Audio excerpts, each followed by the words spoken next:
Again, my name is Gina Roberts. I am the Southwestern Regional Coordinator for the Tobacco Control Program. And we have a lot of people on the screen that you're going to hear about today because we have a very exciting webinar where you're going to hear a lot of really good initiatives that are going on throughout Virginia. So again, excited for you to be here at our August Tobacco Free Tuesday webinar. I will introduce initially a couple of people that I know you know their faces. Sarah Burkhead is a regional coordinator from the Central Region. We have Nicole Mann from the regional coordinator from the Eastern Region. And we also have Tiffany Eustace, the regional coordinator from the Northwest region here. And of course, we're some familiar faces, and I know you see some others, and I will be introducing them shortly as well. But as always, again, we had the icebreaker, so continue to put those summer plans in the chat for us to see what everyone is doing. And where you're from and your name, please. And then we have an opening poll to see a little bit more about you and what you want to see in your community. So if you could each answer this poll, what would you like most to see in your local community?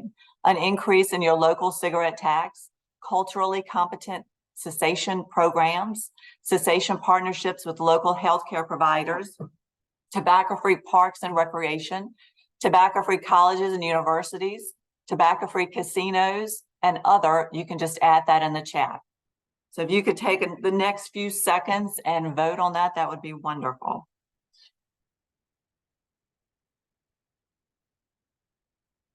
And all of these, I will say, are all needed.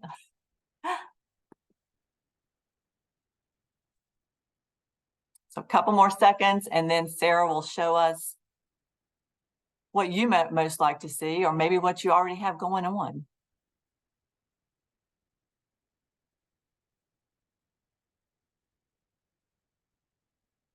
I just saw the tobacco merchant registration. Yes, that's definitely needed. All across the board, which is wonderful, you know, because we do have several of these initiatives going on. You're going to hear about a tobacco-free college today. You're going to hear about culturally competent cessation programs today. So you're going to hear about a lot of this, and maybe it will spark some of your interest in your local community to reach out to one of our speakers and do something like one of these initiatives in your community. I love this webinar. We did it last August, where we invite community members that are currently working on initiatives in their community to reduce tobacco control, to really put out tobacco control policies, to really make a difference with our tobacco use at a local level, right? And I know we have everyone on this call is from a community, and you're sometimes thinking, what can we do? How is it done? How do we get funding? What is needed? And we have really three great initiatives that are currently going on in Virginia, and we want to share with you. So luckily, these speakers in front of you, and I thank all of you right up front before you even start for joining us today, for giving us your time to really showcase what you're doing. So thank you in advance. And I'm going to introduce each one separately as they start. And we're going to start with Bonnie, Matthew, and Travis. So Bonnie Favero, Matthew Brown, and Travis Preston are here from Piedmont Community Services, and they receive funding from our tobacco control program to really work on an initiative that really spoke to a certain population in their community that is disproportionately uses tobacco, right? And I'm going to let them kind of share their story and the success they've had so far, and maybe even some challenges they had. So Bonnie and Matthew and Travis, I'm going to turn it over to you. And we will be taking questions at the end of all three of them, not in between. Okay, I'm Bonnie Favero, a former prevention director at Piedmont Community Services, and now I'm the prevention program manager working part-time in my retirement. I'm Matthew Brown, local pastor, helping carry out this grant at Piedmont, and a member of the Tau Omicron chapter of Omega Psi Phi fraternity. I am Travis Preston, prevention specialist at Piedmont Community Services for 7 years. I'm a husband of 19 years. I'm a father of 4. I'm a friend to many, and I'm a mega man indeed.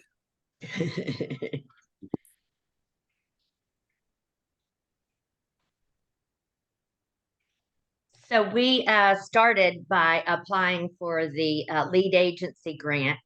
The state had selected African Americans as the target group due to the disproportionate health burden. And you can see there that over 40,000 African Americans die from tobacco-related illnesses each year. We have 50% of Martinsville's population is African American. So we were a good place to start this initiative. Our goals and objectives were to increase the awareness of the negative effects of tobacco use on African American communities, to encourage African American smokers to quit through targeted education and resource, decreasing community usage by 10%, and promote smoke-free environments in African American communities and workplaces. This is an example of our first billboard, Black, Young, or Poor, you're targeted. So this was the first billboard that we put up throughout Martinsville and Henry County. We also had a lot of these made that we've passed out to local businesses. Gina mentioned challenges. One of the challenges that we dealt with when we originally posted this billboard is some community members didn't like the word targeted. And so that let us know that we had to do some more educating in the community. Also, when we first started this, we were trying to be all inclusive. But because of the grant, we specifically started saying African Americans. And so we learned that early on and learned to be more specific. And so, like I said, this was our first billboard campaign, and these postcards have been passed out literally all over our community. Also, early on in the grant, I think thanks to Gina,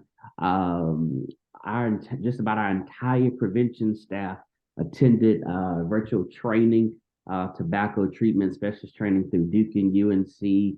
It was a 4-day training, was very wonderful, a plethora of information, and you got to hear from other people that were kind of doing the same thing, learn from doctors. And so it was very good to learn and enhance our knowledge. And so not just myself, Boddy, and Travis, but we're grateful that our entire staff was able to do some training in regards to tobacco prevention. We partnered with Virginia Tech as our evaluator, and we meet monthly with them to talk about our objectives. And they're trying to keep us on track as far as getting community surveys done and making sure that we're getting the data that we need collected to make sure that we can show people that we really are making a difference.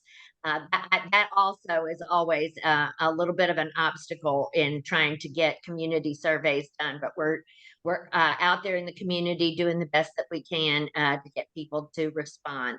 And we're getting ready to do a community readiness survey to see what the readiness of the community is to work on this. One of the things that we have been fortunate to do is to form a relationship with the Center for Black Health and Equity, specifically with Michael Scott, who has been a great help. He's actually come on and talked to community members, talked to our fraternity to kind of educate the community and key stakeholders in the community in regards to tobacco companies. And so he's been a great help. And actually, this picture was myself and Michael at the 3rd National Menthol Conference last year, and it was wonderful. I look forward to hopefully them having a 4th annual conference. And so just working alongside Michael Scott and attending that conference, I was able to get a lot of resources that have certainly helped us, lead this grant in our community. And one thing that we learned was that menthol is really an important part of working with the African American community, because that is the tobacco choice for many African Americans, is to use menthol. And we found out through working with Michael that the African American community really has been targeted to use menthol and menthol is more addictive and more harmful. And that's one reason that there's a greater proportion of deaths in the African American community.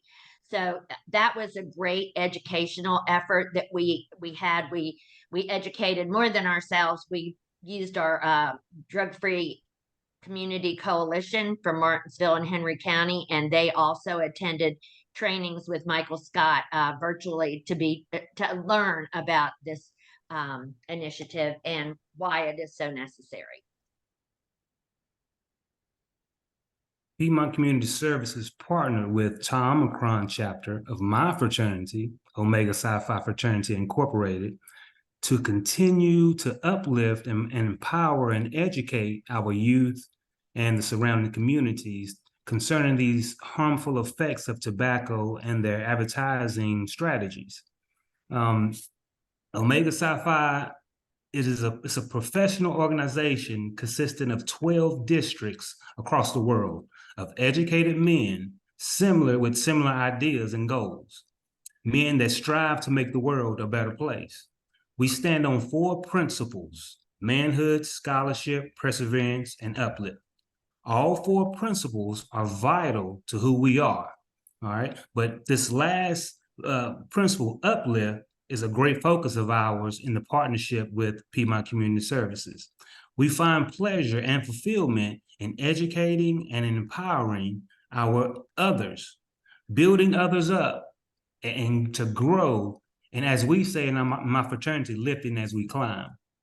In this partnership, my fraternity was educated by Piedmont Community Services concerning ACEs training, Adverse Childhood Experiences, a training that I would recommend to all. PCS and the Omega Men of Tau Omicron also formed an ambassador campaign by hiring a media company to create billboards, TV spots, and posters for our local businesses to bring awareness concerning these issues. The next slide is our TV spot. Take a listen.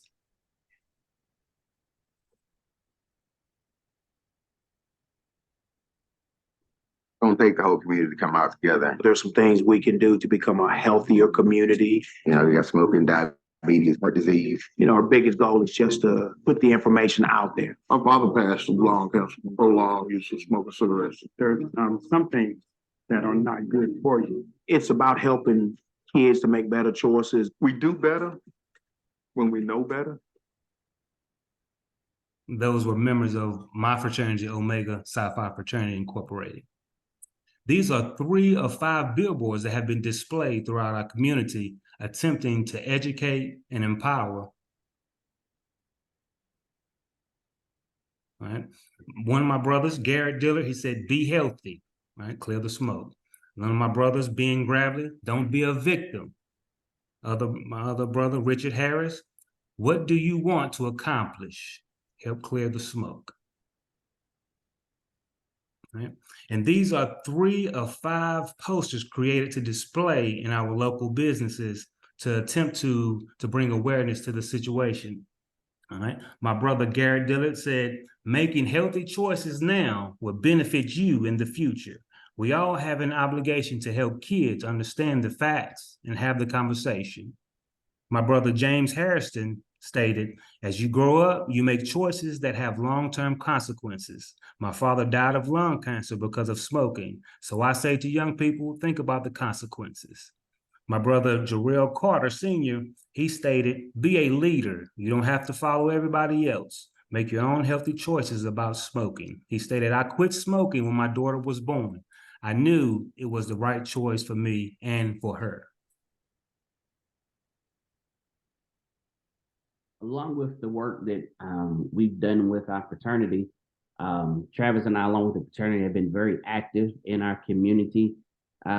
This past January, had the opportunity to meet with local pastors and one of the well-known communities in our area, the Sandy Level community. Every year they have a Stop the Violence March in honor of Martin Luther King. This year they had different community leaders come in, and so I was able to do a presentation about our tobacco grant, handed out a lot of our billboard posters as well, and I was able to talk to them about the dangers of tobacco and how companies are targeting African American communities, and them hearing some of the statistics were very alarming to them because they had not been educated on how tobacco industries are working.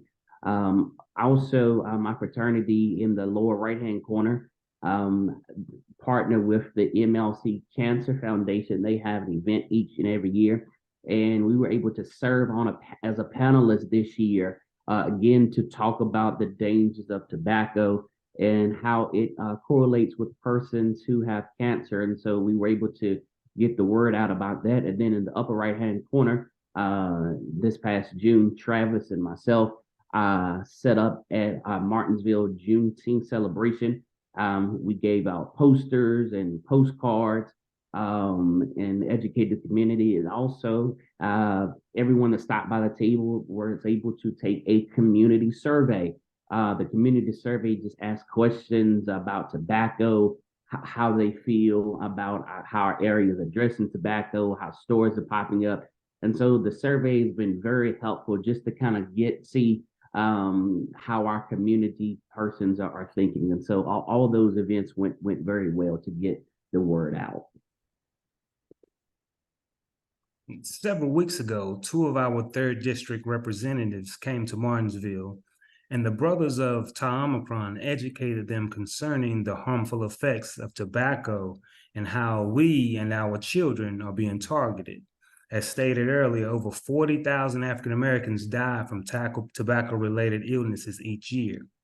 Being that these district representatives are like-minded men as we are sure that they will take this message to the other 11 chapters throughout the world and share this information. All right.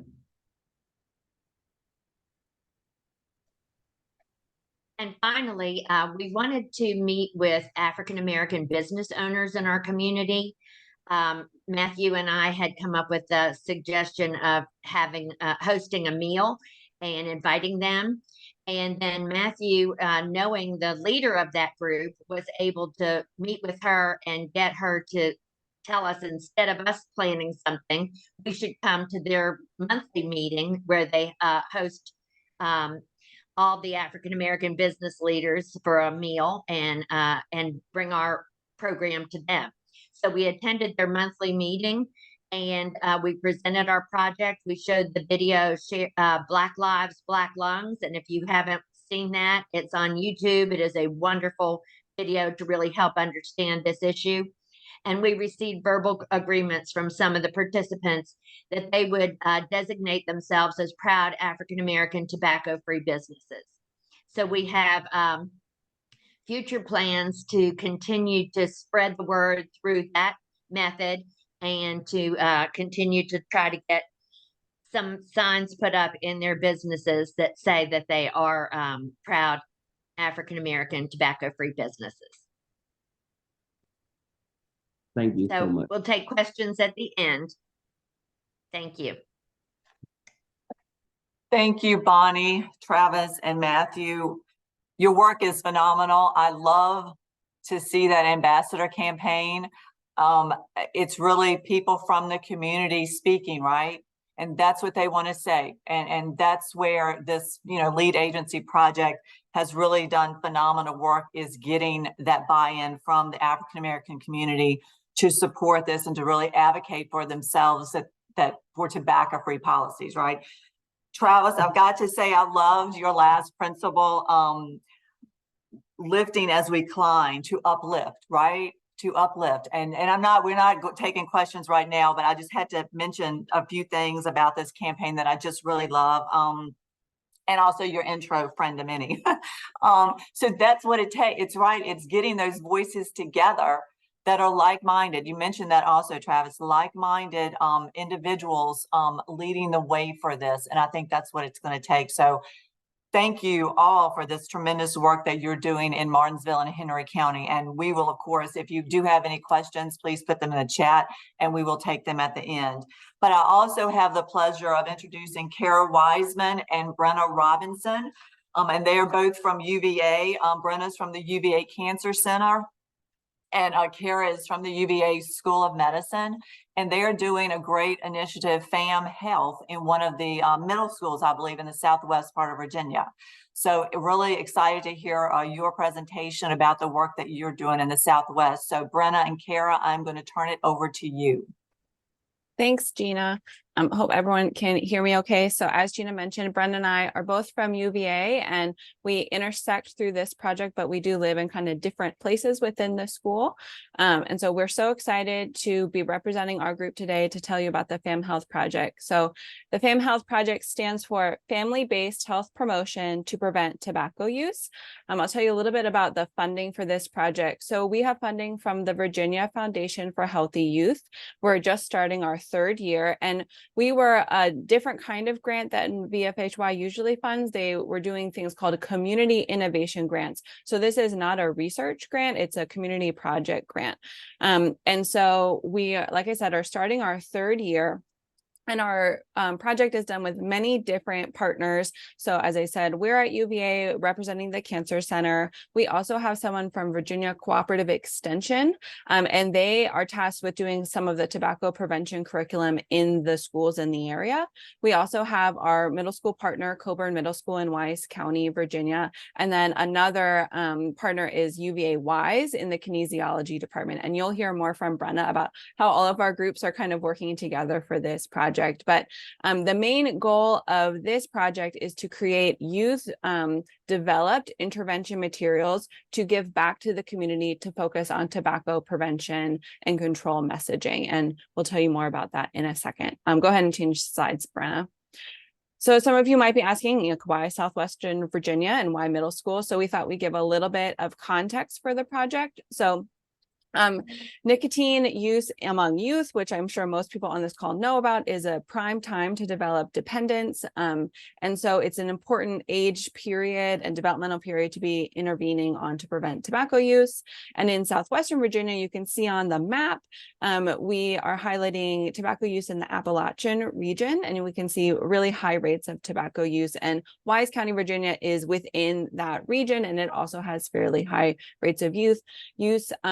Another important aspect of this region is that it's still a very prevalent tobacco growing region. And so there's a lot of community tobacco use and a lot of community openness to tobacco use. So we have a lot of generational youth use among families. So youth and parents or guardians using in the same household. And that relationship and that kind of multi-layered use pattern is what this project is trying to address. Go ahead and switch slides, Brenna. So then just to drive it home a little bit, this population in this age group is really important for us. So in Southwestern Virginia, 37.2% of adults are currently smoking, and that's the highest location rate in the whole state. And then among middle school students, which is what this project is targeting, our recent Virginia Youth Risk Behavioral Survey found that 8.2% of middle school students are currently using, and almost 15% have ever used an e-cigarette product, and that increases over age. And so this region and this age group was really the focus of this project. And then lastly, we are part of a Southwestern Community Advisory Board that covers planning districts 1, 2, and 3, and our community members there really thought that it was important to find a way to address youth tobacco use. And that's really how this project started coming across. And our partners at UVA Wise and Virginia Cooperative Extension and us, we were all together trying to think about what we could do to start addressing this tobacco use rate in this region. So now I'll hand it over to Brenna, and she'll tell you more about what we actually have done in the schools. Thanks, Kara. So when we got together and decided this was something we really needed to do, it was a top priority. We said, how can we get middle schoolers to really listen to us? And that was really the key thing that we honed in on. And we said, middle schoolers aren't likely to listen to adults very well. We already know that teachers struggle every day. So we thought about what about college age students? What about college age students who maybe who are working on teaching degrees or things like that? So we got in touch with UVA Wise.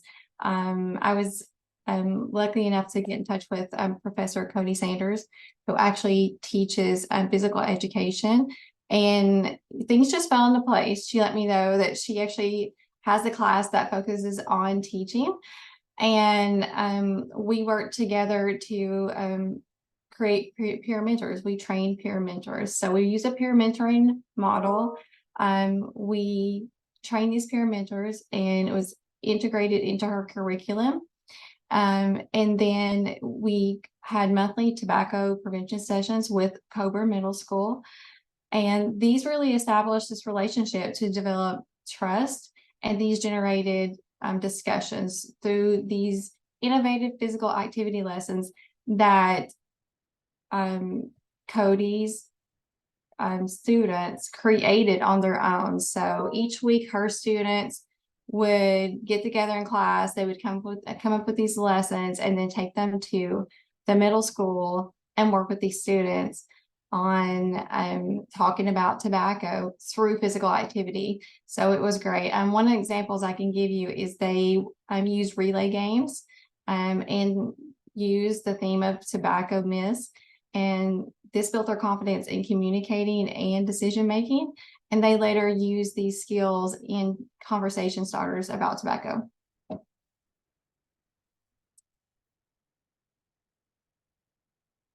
And then we did student and parent needs assessment. The parent and student needs or survey responses were used to explore questions related to tobacco use and beliefs.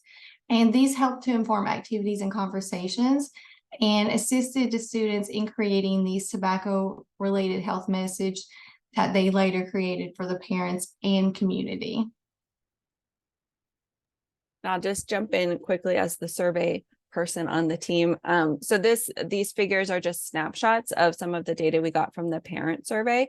And it was really helpful to provide the community context to the middle schoolers of, these are what adults in your area already think about tobacco, or this is where they feel confident or less confident. So, some things with the confidence, the blue bars is, parents, adults in the community reported, not 100% confidence talking about addictiveness and harms of tobacco. And so first you can say to a middle schooler, like, look, adults don't know everything. So we love that. Love when adults don't know everything. And then what can you do to help increase their confidence in talking about these two topics? So that's an example of how we use some of the data from the parent needs assessment. And then similarly, the orange circle, saying, from this is adults saying that 100% disagree that they don't want their child to tell them their problems. So it's a little bit of a little double negative, but we can take that and say, look, the adults that you're living with, the adults in your community, they want to hear about your problems. They want to hear about your troubles. And that can be also, struggles you're having with tobacco use or thinking about tobacco use. So this is just two examples of how we use some of the needs assessment data to then facilitate the conversation and let them know that it was really local and driven by their community. Thanks, Kara. And then the next thing we did, of course, was to create the tobacco messages for the parents and community. And this was done through those monthly sessions. And they all culminated in the end of the year activity where the students created these health messages for the parents and the community. And this really expanded our understanding of how to communicate with the families about health information. And this picture on this slide is a really great one. This is one of the ones that we got with all the students. It's all the middle school students, or all the 7th grade middle school students and the UVAY students. And they're showing some of their posters that they created, excuse me, for, I think it was for the carpool line that they're holding up. And so after they create their messaging, and they use these through several events to highlight these. They created 5 daily themes that they presented as posters that you saw in the previous picture. And they also put these themes on digital signs for the carpool line. They also created videos that was posted on their Coburn Middle School Facebook page. They went to a gallery art walk that was hosted by UVAYs. And then the students created digital PSAs that were in the form of flyers, stickers, word clouds, and posters, and they were presented to visitors, students, and faculty. And then the students also shared anti-tobacco messaging at a community egg hunt that was also hosted by UVAYs. And then on this slide, you'll see 3 of the things that we just picked out to show you. The first picture is a social media post. That's one of the 5 themes. That's the Wednesday theme. It was Wednesday hit nicotine out of the park. It was linked to a YouTube video. So if you search that, you'll see their video that they created. And at the bottom, you'll see another theme. I think that was the Tuesday one. Taco about it. If in doubt, taco about it. That's my favorite one. We actually took all the themes and made stickers out of them. So I think at the community egg hunt, they passed out the stickers to people. And at the top, there's a word cloud. One of the activities was for the students to talk about all the negative words that were associated with tobacco. And they came up with word clouds, and that's one of the word clouds.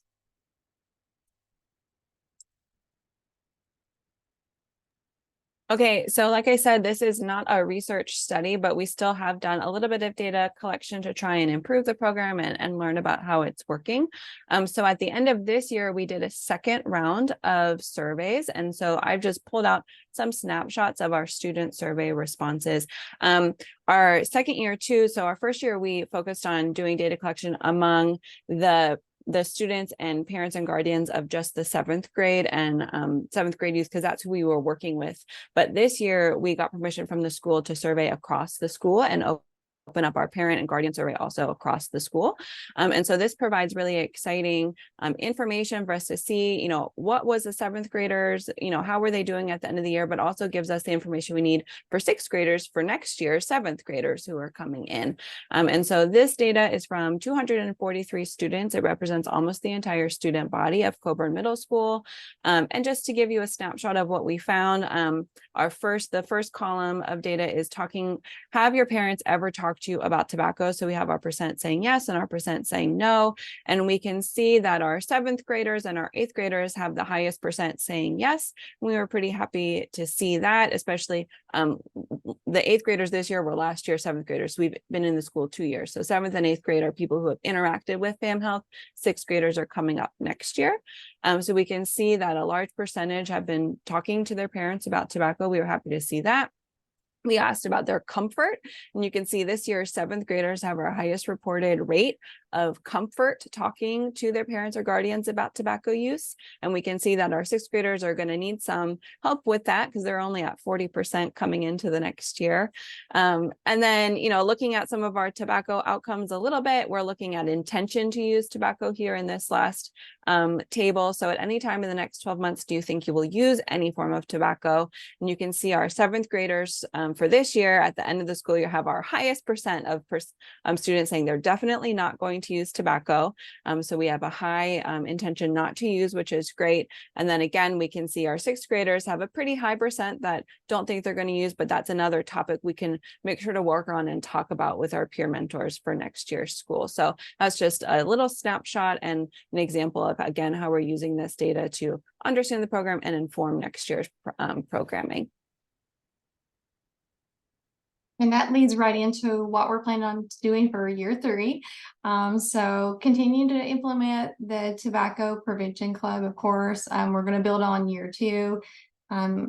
What we found out through the survey, we're going to use that to build on year 2, working with the 7th grade PE classes again. We want to work on the sustainability of FamHealth. So developing a supplemental activity guide for PE and health teachers just to reinforce this tobacco control messages. We really learned through the teachers that they're really short on time covering these standards, and that it would be great to have a supplemental activity guide that they could use when maybe this program ends, or when the peer mentors aren't there, or maybe that we could take to use this with other schools. So we actually want to explore other options for collaboration with other funding, or through other schools, or take this project to other schools and use it. Thanks. So that's pretty much it. I'm going to turn it over to Gina, and we will take questions at the end. Thank you, Brenna. Thank you, Kara. As we all know, you know, most of our young people start using tobacco, 12 or 13. So this is a perfect project to really get in front of them and teach them about the dangers of tobacco and why not to use tobacco. Loved your initial question, how do you get middle schoolers to listen to us, right? And one thing that you did was really talk to that community, to the young people, and they did their own messages. Brenna, I love the talk about it as well. I think that was a really nice message. And it, again, Southwest Virginia has, as Kara mentioned, some of the highest rates of tobacco use out there. So this intervention at this time in the young person's life is really vital, and the work that you're doing is tremendous. So thank you both for presenting to us today with that. Thank you very much. And we will again take questions at the end. Now I have the pleasure of introducing Christine Flory, and she is from Mary Baldwin University, and she has started herself kind of getting the ball rolling with how to take Mary Baldwin to a tobacco-free campus. She will probably tell you it is not easy. If you're from any college out there in Virginia or nationwide, you know that. But Christine has done some amazing work starting on this process. And I know she's going to mention also some challenges because they come with this work. But she's doing amazing work. So Christine, I am going to turn it over to you for your presentation. Thanks so much, Gina. I appreciate that. And just the projects that I heard about from the first two groups are amazing. It's really inspiring to hear your stories and your journeys. So thank you guys for sharing those.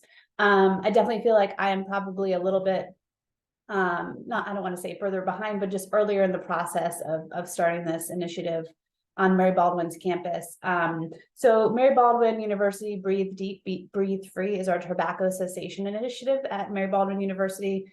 And just to give a little bit of background on, who I am and kind of, what I bring to the table. So I have close to 20 years experience working in the wellness space. I have a degree in exercise science. I'm a certified personal trainer, nationally board certified health and wellness coach, certified yoga instructor, certified nutrition coach.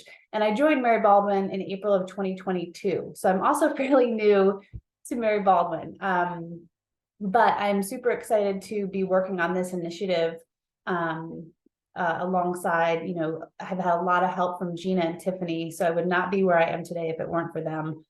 So I definitely want to take time to thank them for all their help and the work that they do, with this initiative. So really at Mary Baldwin, our mission and vision is to empower inclusive leaders to create lives of purpose and professional success in our changing world. So really, becoming a tobacco-free campus definitely aligns with that vision and mission. And in fact, we have two campuses here in the Mary Baldwin University family. One is in Stanton, which is the main campus, which is where the initiative is taking place. And the second campus is our Murphy Deming of College of Murphy Deming of Health and Sciences. And that is located in Fishersville, Virginia, and they are, in fact, a tobacco-free campus. So, we're going to be, continuing to collaborate with that side of the university to create a one university feel, which is our goal. So I'm working closely with the student engagement leader at Murphy Deming as well to kind of cross collaborate and come up with programming that makes us come together as a university. So I'm really excited about that. But really, I think too that, there's a strong need to change the culture of higher education to include, more mental health and stress management services. I think we can all agree on that. And becoming a tobacco-free campus definitely aligns with that as well, because as most of us know, those who use tobacco or choose to use tobacco, they, there's a direct correlation with their mental health, right? So being able to support someone's mental health and creating a culture of wellness can really support them, in not choosing to use tobacco. And we really, foster and promote inclusivity, diversity here on campus, respect and compassion, and really want to sustain a community where all can embrace shared experiences and differences, and really tailor the cessation to the unique needs of our campus, specifically addressing the menthol addiction, since African Americans are more likely to be targeted, advertised to use menthol products.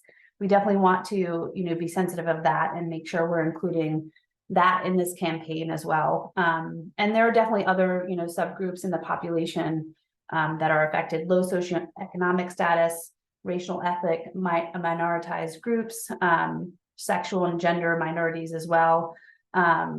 So really trying to make sure we're speaking to all those diverse groups within our campus is really important to this initiative.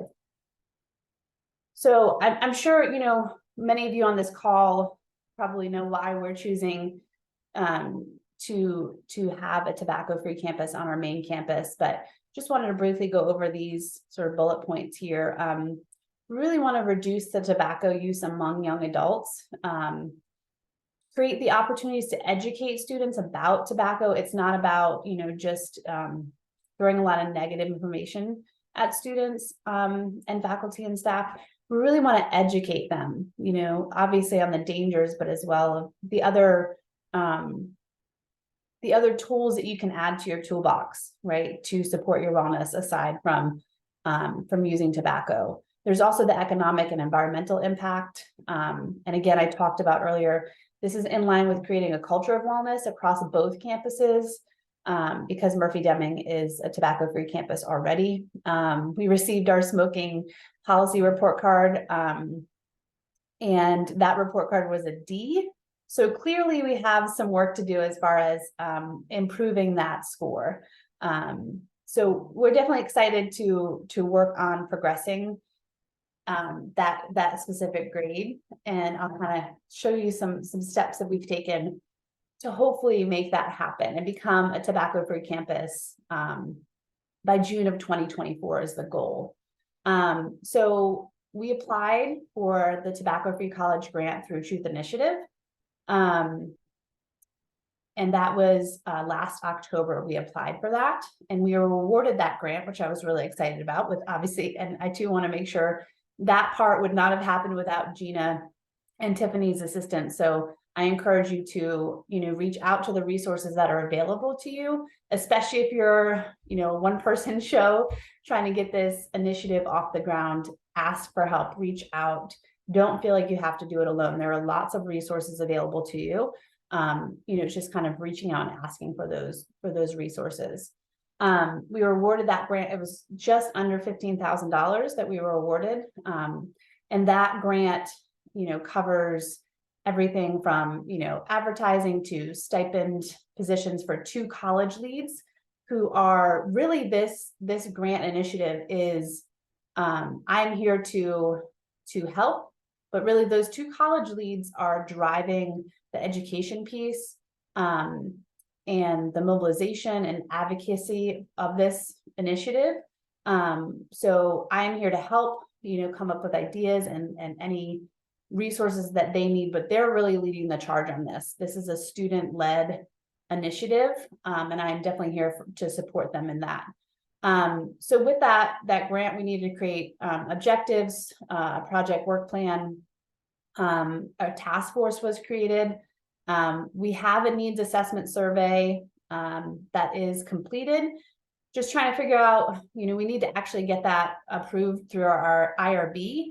And we've had a little bit of, if anybody works in higher education, they kind of know that process tends to take a little bit longer than I think anybody would like. So, so we're kind of in that waiting period now for getting that survey approved to send out to the campus, just around, the needs assessment, the comprehensive survey of like, are you a tobacco user? How often are you using? Do you feel supported in, if you were trying to quit? Really encompasses all areas of tobacco.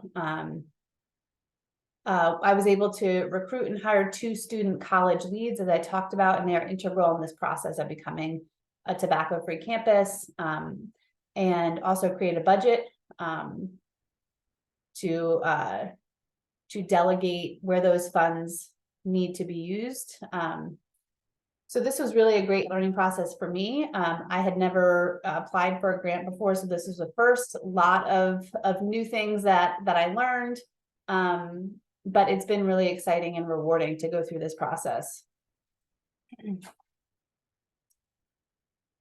And also too, I just want to say that some of the things that we've been able to be supported through the Truth Initiative is they have, when you first are awarded the grant, they have several, I think it's a handful of like webinar presentations for myself, and there's also a co-lead, which that position is currently vacant, where we're looking for another co-lead to assist me. And then the college leads, they all get access to Basecamp, which there are live webinars, and then those are uploaded to that Basecamp portal for you to, you know, watch them anytime you need to rewatch them at all, listen to them. Those are available. There are also, you know, templates and, you know, infographics and just a bunch of resources. There's a needs assessment or survey template that you can pull questions from if you need help with that. So they really are very supportive in getting this initiative off the ground and started. And also too, they have a conference. They had a conference in April where unfortunately I was not able to attend that conference. I had already had something on the calendar, but the co-lead and then the two college leads attended, and all the other colleges and universities in that cohort were there as well in DC. It was for, I think, 2 days, and it was a 2-day training full of like, you know, breakout sessions and brainstorming initiatives, and the college leads really came back with a lot of great ideas from that experience. So it was really exciting to be a part of that for them. And those college leads right now, kind of what we're working on is, I have them working on, they're coming up with 1 to 2 events per semester. And I have those events kind of listed out in the next couple slides. But they're also posting on my social media channel for Mary Baldwin, and they're each posting 2 days a week. So it's 4 days a week, and they're posting educational information about tobacco use, about the effects of tobacco use, about the effects of mental health. They're doing a really great job on doing that, spreading the word out, and really just, I think, increasing, you know, the audience of that channel as well, to be able to reach more students. So that's just awesome to be able to see that happen, that growth happen. So the next steps that we need to take, we need to send out that survey to the campus community. And I already discussed that, you know, the IRB process is currently kind of in a state of, we're just kind of waiting for that IRB process to finish, right, to get that okay from the IRB. So the college leads are to conduct 1 to 2 events per semester. We need to address tobacco treatment for those students, faculty, and staff who are interested in quitting. And we do have, you know, a loose plan in place for that. And I'm sure that I'll be reaching out to Gina and Tiffany for any assistance on that part of the process. And then develop the policy recommendation for 100% tobacco-free campus. So we have our work still cut out for us, but the ball is still rolling up the hill. So we're excited to be kind of making our way up. These are just some of the events that we have planned coming up.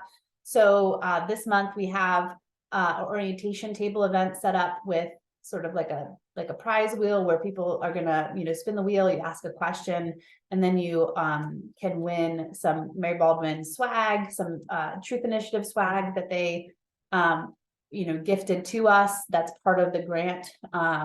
We also have a carnival event. We're planning on doing a similar event during that.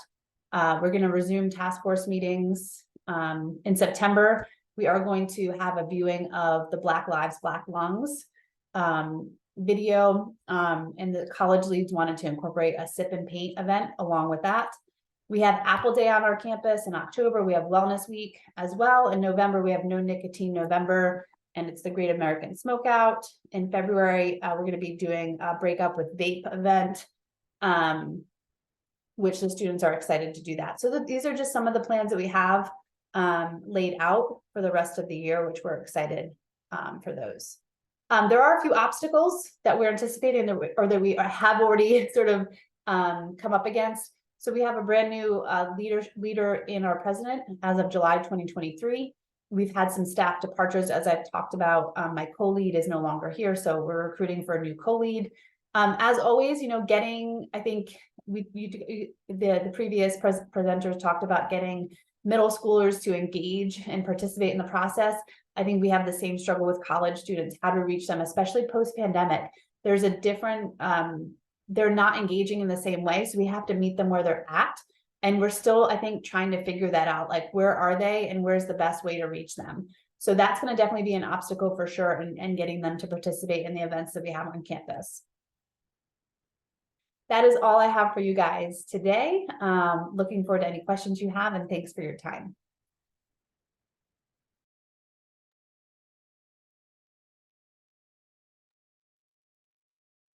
Thank you, Christine. That was amazing just to hear the steps that you're taking so far, right? And I know you've had some challenges to get to where you are. And I know, as you mentioned, you're kind of a one-man shop, right? Doing it all. And that's a lot of people in the community is doing that.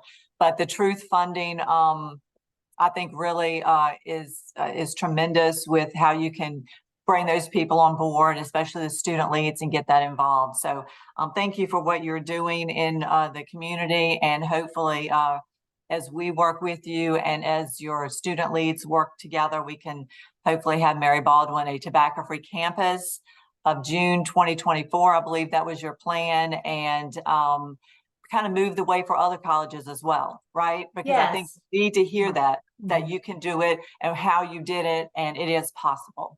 Right. And I also forgot to mention too that I'm working on creating like the wellness ambassadors, you know, to have other students besides the co-leads kind of join in the initiative as wellness ambassadors for the university. So that's an exciting thing too. I'm excited to kind of get that process underway as well. And I think we're going to open it up now for questions that may have come in. Thank you, Gina. We only had really a few questions in the Q&A. I know there's a question about menthol, and just to save time, I did link something. And for Brenna and Kara, there was one question addressed for you guys. Do you have ideas about how to bring the issue of secondhand smoke into the picture of tobacco use prevention? Did you include that in your surveys or in the materials that the students created, or did they think that was something they wanted to focus on? I'm trying to think if it's actually included in the materials. I mean, the materials talk a lot about tobacco myths and tobacco information in general. So it probably does talk about, secondhand smoke. But I think if we were going to talk about it, it would definitely be in the context of how the students would talk to their parents and have that conversation with their parents and how it would affect them. So I think that would be the best way to discuss that. But I definitely appreciate the question, and I think it's something we definitely should consider. So. Yeah, I think to confirm what Brenna was saying, it's what we've noticed with the middle school students. As most youth, they know they can repeat to you harms about tobacco. So, they know that smoking is bad. They know that secondhand smoke is bad. So it hasn't come up as often as like a learning point or like fixing a myth or a misconception, but it is something that we talk about in terms of family use. And, what does it mean if how would you maybe talk to someone who's using tobacco in your household? Maybe secondhand smoke is something that's coming up, but yeah, we haven't needed to talk about it as like a fact for the students for their learning. Thanks. That's a great point. Definitely. And I think we have time for maybe one more question. The first one was about ACE trainings. And I think that was Travis or Matthew who talked about that, or maybe Bonnie.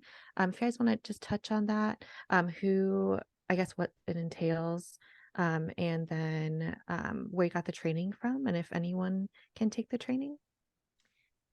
All the community services boards across Virginia have people trained to do adverse childhood experience trainings. And they're all free.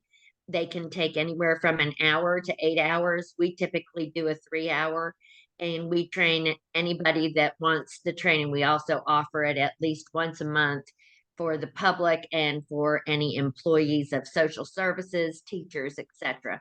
I think it's a wonderful training for people interested in substance use because it helps people to understand why someone uses substances to begin with because of the adverse childhood experiences that they've had. And so just contact your local community services board and there'll be somebody there that can help you find a training.